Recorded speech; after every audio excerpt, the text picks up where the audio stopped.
Morning class. इससे back video में हमने चैप्टर नंबर 16 कंप्लीट कर लिया था। 15 चैप्टर लेफ्ट रह गया था, इस चैप्टर को कंप्लीट करेंगे। Introduction of graphs. तो इंट्रोडक्शन ऑफ ग्राफ्स में आप चेक करेंगे कि आपके पास ग्राफ्स दिए होंगे, इसमें से कुछ आपको डाटा गिवन दिया होगा, उस डाटा के अकॉर्डिंग आपको आंसर्स बताने होंगे। तो इस टाइप से ईजी क्वेश्चंस आएंगे, पर बेसिक आपको दो कुछ चीज़ें ध्यान रखनी है। ये आपके पास एक्सिस होती है, आपने बैक क्लासेस में भी पढ़ी होगी। ये एक्स एक्सिस होती है, ये वाई एक्सिस, इसको हम एक्स डैश बोलते हैं, ये वाई डैश। क्लियर है। ये सेंटर होता है, इसको ओरिजिन बोलते हैं, जिसको हम जीरो ओ से डिनोट करते हैं। इसके कोऑर्डिनेट होंगे 0 0, मीन्स इसकी जो वैल्यू होगी वो 0 0 होगी। ऐसे यहाँ पे कोई वैल्यू होती है 1 2, तो आप ऑलवेज जब चेक करेंगे इस वैल्यू पे, इस एक्सिस पे वैल्यू पॉजिटिव होगी, इस एक्सिस पे भी वैल्यू पॉजिटिव होगी। नीचे डाउन में मूव करेंगे तो यहाँ पे नेगेटिव होगी, और इधर भी मूव करेंगे तो वैल्यू नेगेटिव होगी। बस ये ध्यान रखना है। आपके केस में आपके पास यहाँ जो भी कंडीशन यूज़ होगी वो most of the cases positive he use होगी। एक्स एक्सिस वाई एक्सिस, इस कंडीशन इधर इस साइड में ही ग्राफ मिलेंगे आपको। बट इधर भी ध्यान रखना है, अगर इस एक्सिस से अपर मूव करेंगे, वाई एक्सिस की ओर मूव करेंगे तो पॉजिटिव होगी वैल्यू।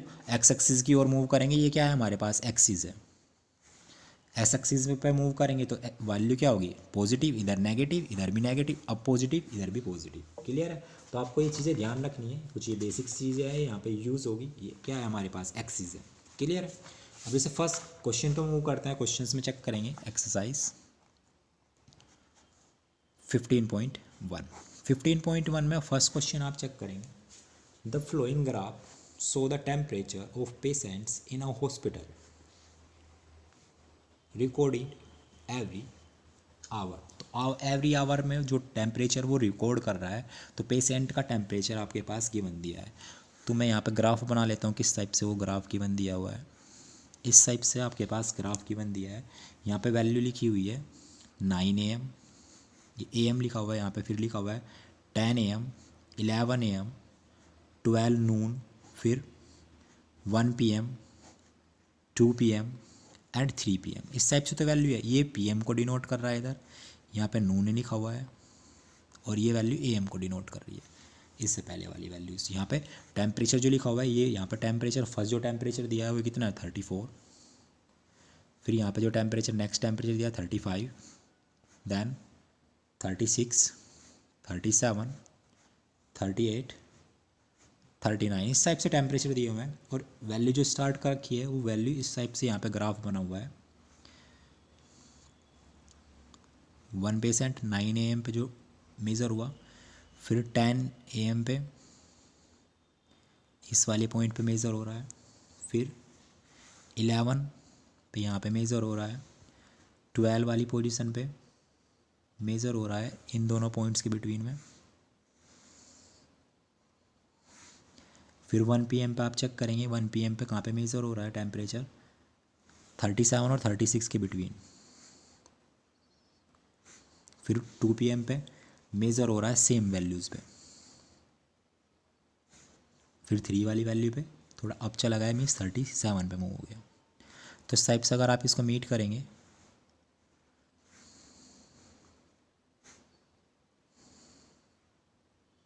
तो इस टाइप से ग्राफ आपके पास गिवन दिया है। इस टाइप से तो ग्राफ गिवन दिया है। अब आपको आंसर देना है इस ग्राफ की हेल्प से। इस क्वेश्चन में तो मैंने ग्राफ बना के आपको समझाया जो ग्राफ दिया है। बाकी क्वेश्चन से मैं डायरेक्ट क्वेश्चन बताऊंगा, ग्राफ आप बुक से चेक करेंगे। क्लियर है। तो इस टाइप से ग्राफ दिया हुआ है, इधर लिखा हुआ है टाइम, यहाँ पे लिखा हुआ है टाइम, और इधर लिखा हुआ है टेम्परेचर। क्लियर है। तो फर्स्ट क्वेश्चन में आप चेक करेंगे A part. What was the patient temperature at 1 PM। तो 1 PM के लिए आप टेम्परेचर चेक करेंगे। ये टेम्परेचर है, यही वाला तो टेम्परेचर है 1 PM के लिए। अब 1 PM के लिए भी इस टेम्परेचर को आप चेक करें किस पॉइंट के बिटवीन लाई कर रहा है। ये 36 और 37 के बिटवीन लाई कर रहा है, 36 और 37 के बिटवीन लाई कर रहा है। तो जब बिटवीन लाई करेगा तो आप इसको 36.5 डिग्री सेंटीग्रेड। क्लियर है। क्योंकि जब आप बार पेपर्स पे चेक करते हैं तो स्मॉल स्मॉल बार्स होते हैं यहाँ पे, तो उनको काउंट कर लेंगे। जितने भी बार्स पे ये वैल्यू होगी तो इस टाइप से रिप्रेजेंट होती है। क्लियर है। पर यहाँ पे आपको सेंटर में है तो आप इसको 5 इमेजिन करेंगे। क्लियर है।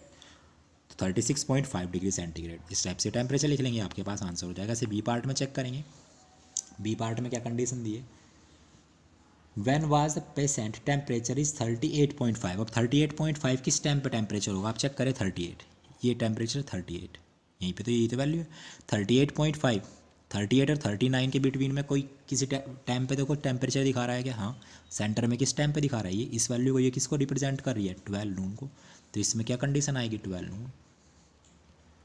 38.5 किस कंडीशन पे टेम्परेचर आ रहा है? 12 नून के लिए। तो आंसर आपके पास क्या आ जाएगा? 12 नून। एज इट इज़ आप सी पार्ट चेक करेंगे। सी पार्ट में क्या कंडीशन लिखनी है? A patient's temperature was the same 2 times during the period given that where these 2 times। तो आपको वो टाइम बताना है जिस 2 टाइम पे जो टेम्परेचर है वो सेम रहा है। तो किस किस टाइम में रह रहा है? 1 PM और 2 PM के बीच। आप चेक करेंगे सेम है, इन दो कंडीशन भी तो सेम है। तो आप लिखेंगे यहाँ पे टाइम लिखेंगे, वो क्या क्या टाइम है? 1 PM एंड 2 PM। इन दोनों 2 टाइम्स भी तो टाइम पीरियड क्या रहा है? जो टेम्परेचर रहा है वो सेम रहा है। इस टाइप से आप लिख लेंगे। इसके बाद आप डी को पार्ट में मूव करेंगे। डी पार्ट में क्या कंडीशन दी है? What was the temperature of 1:30 PM? 1:30 PM। How do you arrive your answer? तो आपको अपना आंसर भी बताना है किस टाइप से आप चेक करेंगे। तो आंसर किस टाइप से बताएंगे? अब चेक करना है 1:30, ये 1 है, और 1:30 के बिटवीन में जो बिल्कुल सेंटर पॉइंट होगा ये तो 1:30 को रिप्रेजेंट करेगा। तो हम क्या करेंगे? इस पॉइंट से एक इस टाइप से एक लाइन ले जाएंगे, स्ट्रेट लाइन, और यहाँ पे चेक कर लेंगे टेम्परेचर, आपको पता चल जाएगा टेम्परेचर कितना आएगा। ये किसको रिप्रेजेंट कर रहा है? 36.5 डिग्री सेंटीग्रेड। तो अपने आंसर को किस टाइप से ड्राइव करेंगे?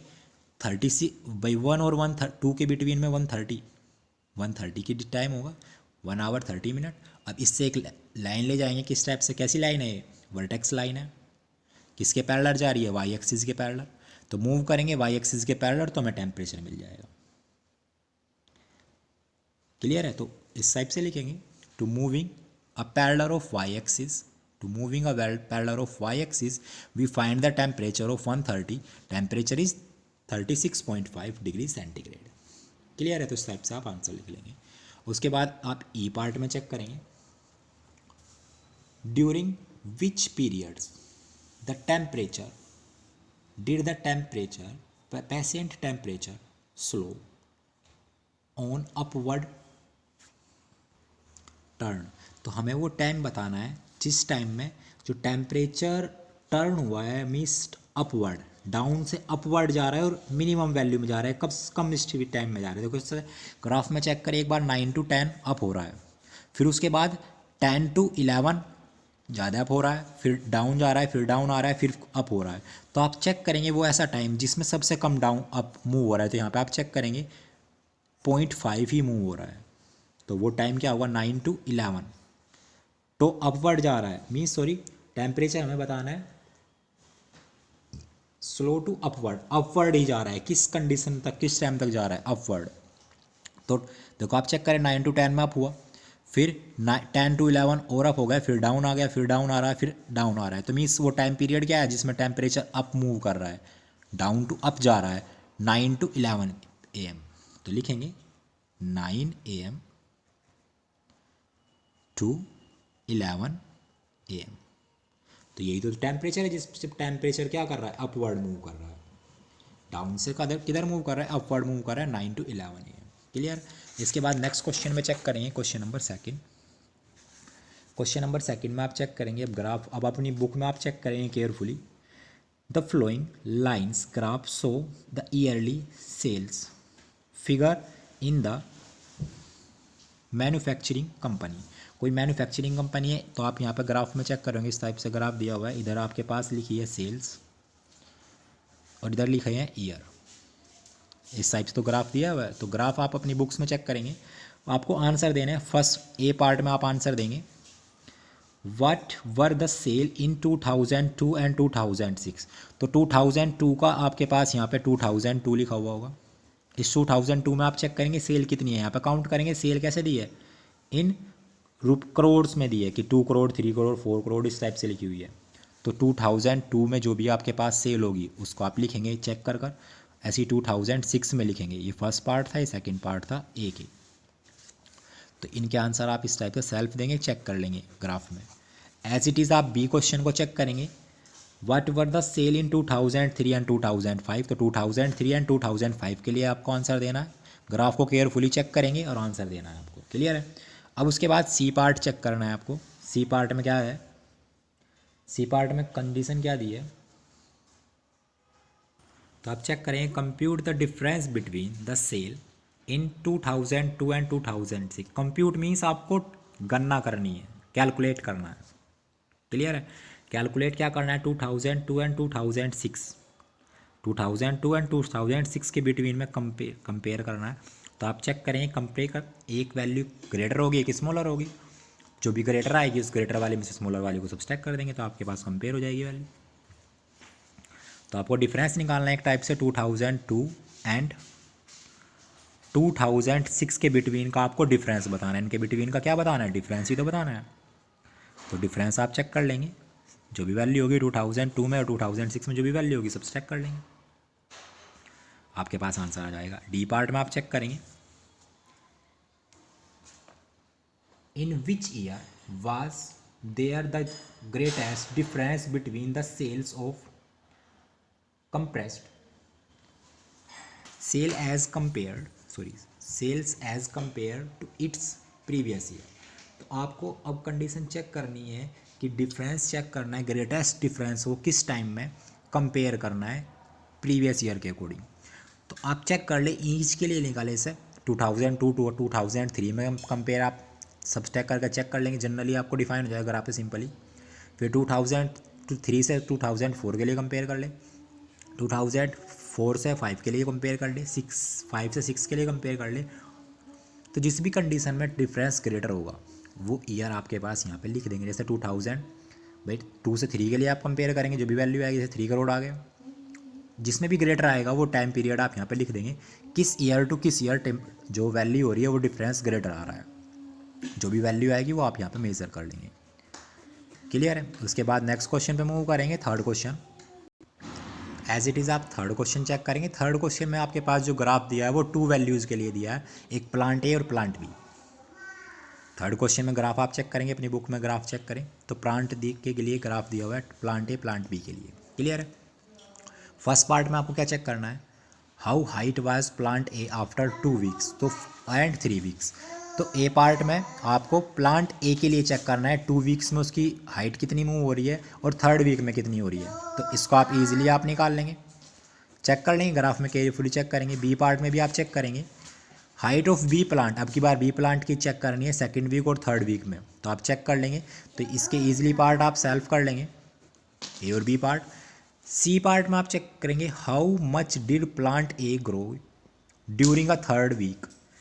तो आपको चेक करना है कि जो ए प्लांट है थर्ड वीक तक कितना ग्रो हो रहा है, थर्ड वीक तक कितना ग्रो हो रहा है। तो ए प्लांट्स की तो मैक्सिमम ग्रोइंग पॉइंट आप चेक करें कितना है, 9। तो 9 में से और मिनिमम कहाँ से स्टार्ट हो रहा है भाई, थर्ड वीक में कितना ग्रो हुआ, 7 से ही तो स्टार्ट हुआ ना, 7 से 9 तक जा रहा है। सी पार्ट में भाई 9 से ही तो 7 तक मूव हुआ है, तो ग्रोइंग कितनी होगी, 7 माइनस 9 माइनस 7, तो वैल्यू कितनी आएगी 2 सेंटीमीटर। तो थर्ड वीक में कितना ग्रो होगा, 9 मल्टीप्लाई 7 सब्सट्रैक्ट 7, क्योंकि सेकेंड वीक से थर्ड वीक, भाई सेकेंड वीक से थर्ड वीक में 7, सेकेंड वीक में कितना 7 और थर्ड वीक में लास्ट कितना हो गया 9, तो 9 में 7 सब्सट्रैक्ट कर देंगे, कितना आएगा 2 सेंटीमीटर, ये आपके डिफाइन हो जाएगा। उसके बाद आप डी पार्ट चेक करेंगे, how much did plant grow for the end of second week to the third week, to the end of the third week. तो अब आपको चेक करना है सेकेंड वीक और थर्ड वीक में लास्ट कंडीशन क्या आ रही है भाई, उन दोनों प्लांट ए और प्लांट बी के बीच भाई। तो यहाँ पे आप दोनों पेड्स के लिए निकालेंगे, क्योंकि दोनों प्लांट्स का है ना, दोनों प्लांट्स के लिए निकालेंगे डी पार्ट में आप कि थर्ड वीक में भी कितना ग्रो कर रहे हैं, थर्ड वीक में कितना ग्रो कर रहे हैं, सेकेंड वीक और थर्ड वीक में। सेकेंड वीक से जब थर्ड वीक में जाएंगे तो कितना ग्रो करेंगे, ये वाला पार्ट आप इस टाइप से सेल्फ निकालेंगे। जैसे यहाँ पे हमने निकाला 2 centimetre, as it is next वाले ट्री के भी नहीं निकाल लेंगे, जैसे ये किस ट्री के लिए था, ए के लिए था, ऐसे ही बी ट्री के लिए भी निकाल लेंगे, दोनों के लिए अलग अलग से दिखाएंगे। उसके बाद ई पार्ट में चेक करेंगे, during which week did plant A grow most. तो आपको वो वीक बताना है किस वीक में जो प्लांट ए है वो ग्रो मोस्ट हो रहा है। तो कंपेयर कर लेंगे जिस कंडीशन में भी वीक मूव होगा, मोर देन मूव होगा, जैसे आप चेक करेंगे सेकेंड वीक में मूव हो रहा है फर्स्ट वीक से, जब वो सेकेंड वीक में मूव करेगा तो इस टाइप से आप लिख लेंगे, जो भी सेकेंड वीक आएगा तो आंसर में क्या है सेकेंड वीक ही तो आ रहा है। तो क्या होगा सेकंड वीक। इसके बाद नेक्स्ट क्वेश्चन पे, इसके नेक्स्ट पार्ट पे चेक करेंगे। नेक्स्ट पार्ट आपके पास क्या दिया है, F during which week plant B grow less. तो बी प्लांट के लिए चेक करना है किस कंडीशन में वो लेस आ रहा है, तो आप चेक कर लेंगे, ईजिली चेक कर लेंगे। उसके बाद नेक्स्ट पे मूव करेंगे, नेक्स्ट पार्ट पे, where the two plants of this same height during any week. So आपको चेक करना है किसी कोई वीक ऐसा है जिस पे दोनों की हाइट सेम है, तो आप चेक करेंगे सेकंड वीक में दोनों की हाइट क्या है, सेम। सेकंड वीक में दोनों की हाइट क्या है, सेम। तो सेकंड वीक है जिसमें दोनों की हाइट क्या है, सेम है, तो आप चेक कर लेंगे। उसके बाद नेक्स्ट क्वेश्चन पे मूव करेंगे, क्वेश्चन नंबर 4। क्वेश्चन नंबर 4 में भी आप इजीली चेक करेंगे। आपके पास ग्राफ दिया हुआ है, दो वैल्यूज़ के लिए डिफाइन है, और दोनों कंडीशन आप चेक करेंगे टेम्परेचर के अकॉर्डिंग दिया हुआ है। एक साइड टेम्परेचर है, एक साइड आपके पास वीक है, और आपके पास दो कंडीशन डिफाइन हो रही है, एक एक्चुअल कंडीशन है और एक फोरकास्ट कंडीशन है। तो इन कंडीशंस के अकॉर्डिंग आपको आंसर देना है। आप चेक करेंगे ईजिली, सारे पार्ट्स चेक करेंगे, ए बी सी डी। किसी पार्ट्स में कुछ इतना डिफिकल्ट नहीं है, कहीं आपको मैक्सिमम वैल्यू निकालनी है, कहीं मिनिमम वैल्यू निकालनी है। तो ईजिली आप इनको एक बार रीड करेंगे तो ईजिली कंप्लीट हो जाएगा, किसी पार्ट में कोई प्रॉब्लम नहीं आएगी। ग्राफ को केयरफुली चेक करना है, ग्राफ को केयरफुली आपको चेक करना है और पार्ट्स को रीड करना है, क्लियर है। तो आपसे क्वेश्चन कंप्लीट हो जाएगा। तो आज यहीं तक रखते हैं, मिलते हैं नेक्स्ट वीडियो में नेक्स्ट क्वेश्चन के साथ, तब तक के लिए बाय बाय।